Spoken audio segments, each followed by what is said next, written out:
Hi everyone.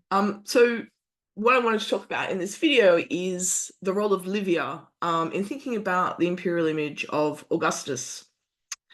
My name is Claire Rowan. I'm from the University of Warwick, and I wanted to begin thinking about Livia by starting with the bust that is actually on the syllabus for the imperial image module. You may or may not recognize it here on the right-hand side.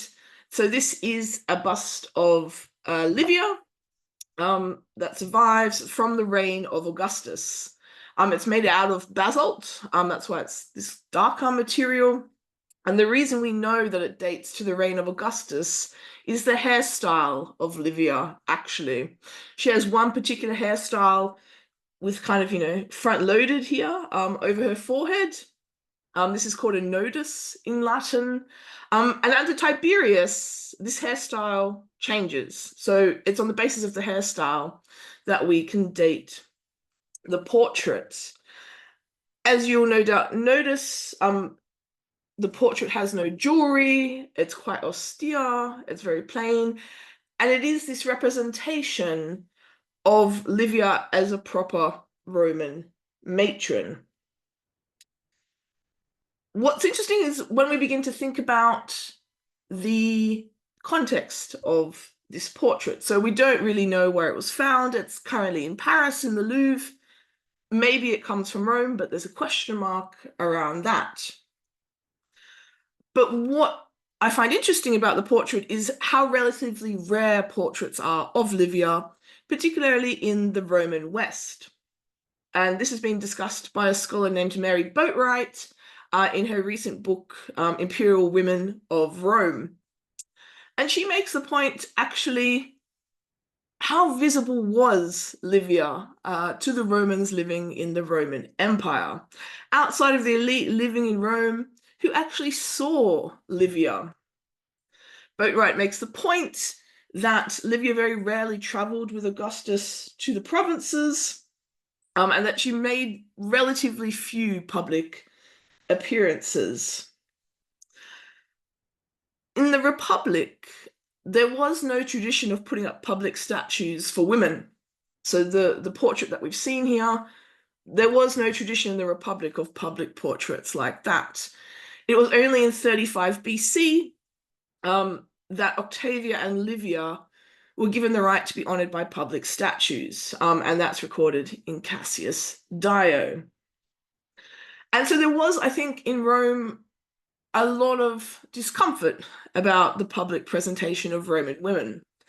In the eastern provinces of Rome, there was less of a problem because they had a different tradition, a different historical background, coming from the Hellenistic period, Hellenistic kings and queens. So there was a tradition of representing women, and we find that continuing as the Romans go east.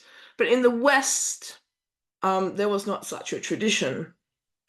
And I think we kind of find this highlighted by Pliny in his Natural History. He talks about Cato, this Roman orator from the Republican period, protesting against the erection in the Roman provinces of statues to women, although Pliny makes the point that he was powerless to stop this happening at Rome. But I think it shows the kind of, the lack of tradition in Rome and the West of public statues for women before really the Augustan period, where this honor is granted to both Livia and Octavia.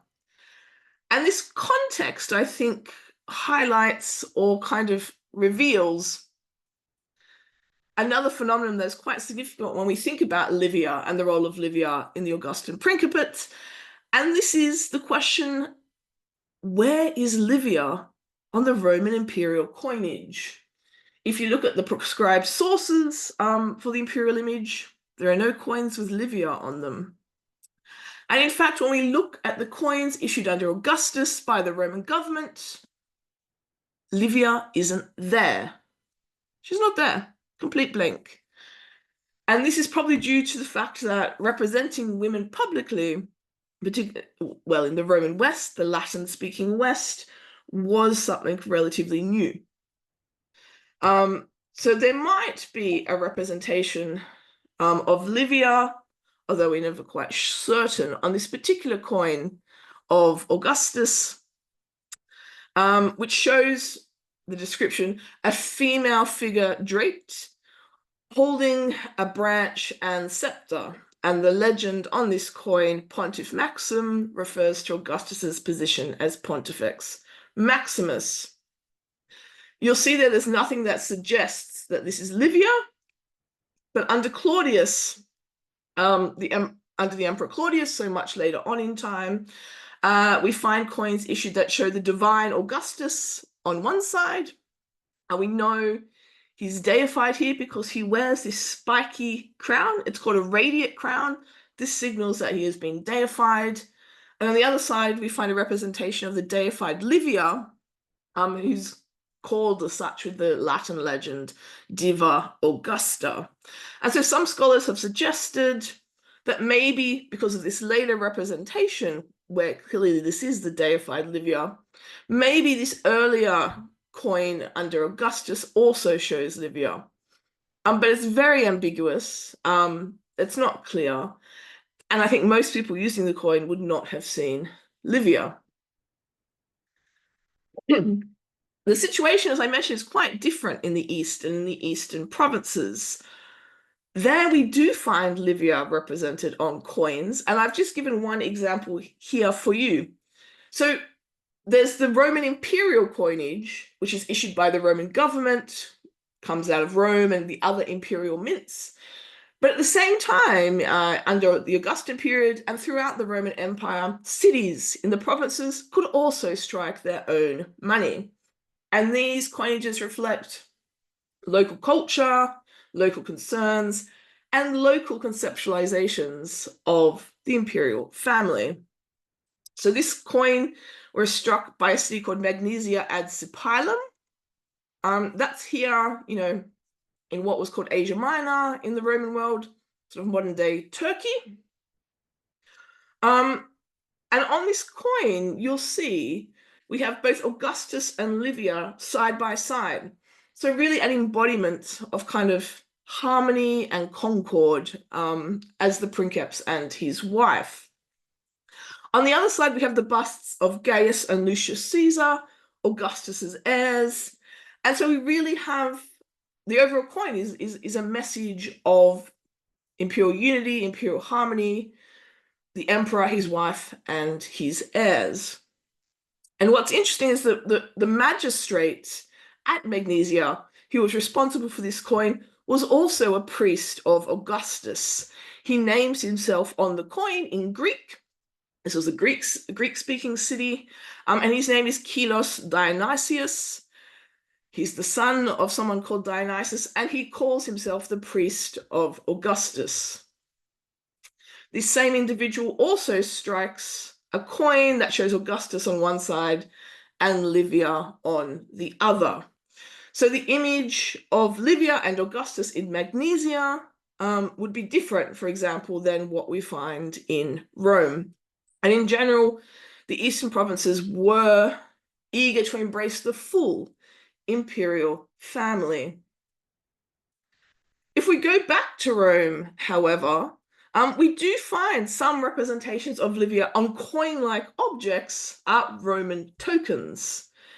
So in addition to Roman imperial coinage issued by the government in the city of Rome, we also find tokens, much like tokens today, that would be used for particular festivals or events or acts of euergetism, so banqueting tickets to aid in distributions.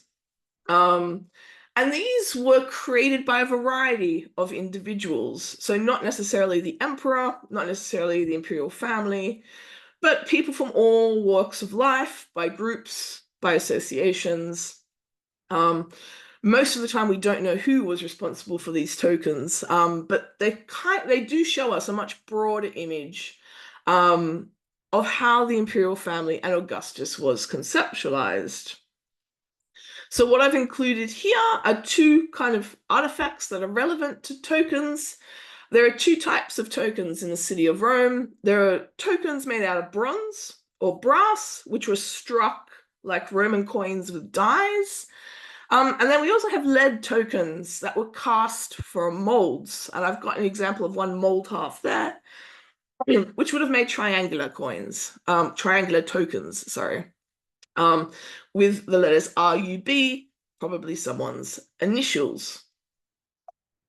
So if we look at this bronze token, we can see that much like on the coinage of the provinces, the Magnesia coin I showed, we have Augustus and Livia side by side, Jugate.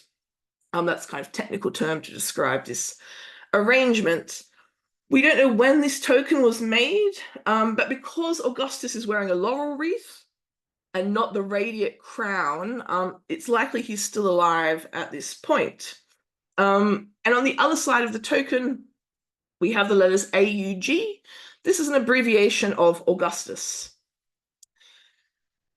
We find the same Jugate imagery of Augustus and Livia, with other kind of designs on the reverse of the token. Here, the number 14. Quite often in this period, tokens, particularly of bronze, were made with numbers on the other side. And we have no idea why that was the case, but it was.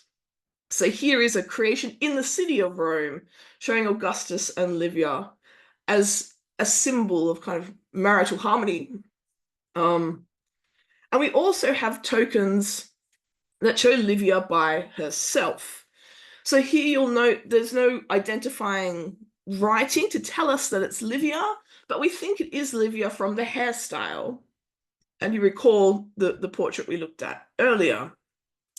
So someone in Rome has made a token that shows Livia by herself, almost as if it's like a coin, although it's not.